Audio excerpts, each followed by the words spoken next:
مرحبا بكم في هذا الفيديو.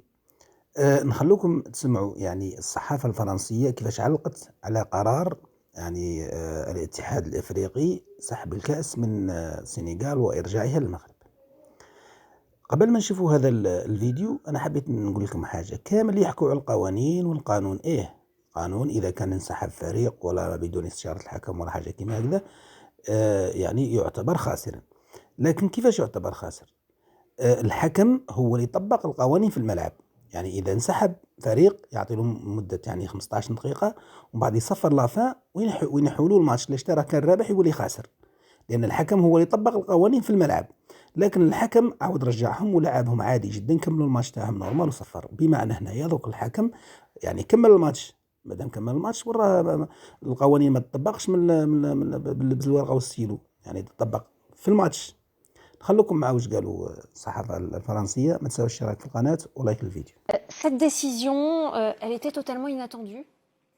Ah, elle ressemble toujours à un coup de tonnerre. Quand sur le terrain, on avait vu le Sénégal remporter la Coupe d'Afrique des Nations il y a 2 mois, et quand plus de 2 mois après, c'est un tribunal qui donne la victoire au Maroc. Après, quand on lit le communiqué de la Confédération africaine de football aujourd'hui, qui se justifie sur cette décision, c'est difficile de contredire la CAF, qui a fait une application très stricte du règlement. Que s'est-il passé? C'est qu'en fait, après cette finale, le Maroc, qui avait donc perdu sur le terrain, a fait un appel auprès de la Confédération africaine du football en évoquant la violation des articles 82 et 84. Que disent ces articles? Je vais vous les détailler, c'est très rapide et très simple à comprendre.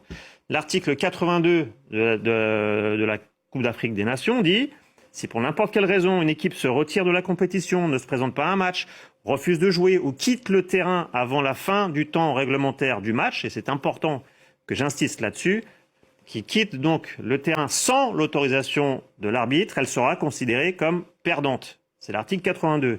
Et là, c'est ce qui s'est passé. C'est ce qui s'est passé, parce que si vous vous souvenez des images, effectivement, on se rappelle le contexte, on est en fin de rencontre, un partout, on est juste avant les prolongations, l'arbitre siffle un penalty en faveur du Maroc, ce qui provoque la colère des Sénégalais, qui quittent le terrain.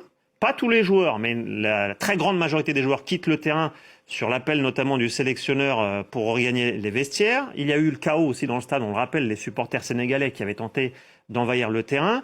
Donc je reviens à l'essentiel, les joueurs sénégalais quittent le terrain mécontents de la décision de l'arbitre. Donc ça, c'est l'article 82 qui dit que si une équipe quitte le terrain sans l'autorisation de l'arbitre, elle est déclarée perdante du match. L'article 84, lui, il dit que l'équipe qui enfreint les dispositions de l'article 82 sera définitivement exclue de la compétition et elle perd le match 3-0 sur tapis vert. C'est donc pour ça que le jury d'appel a estimé que le Maroc a remporté cette rencontre 3-0 sur tapis vert. Donc le jury d'appel n'a fait qu'appliquer strictement le règlement de la Coupe d'Afrique des Nations en vertu des articles que je viens de vous citer.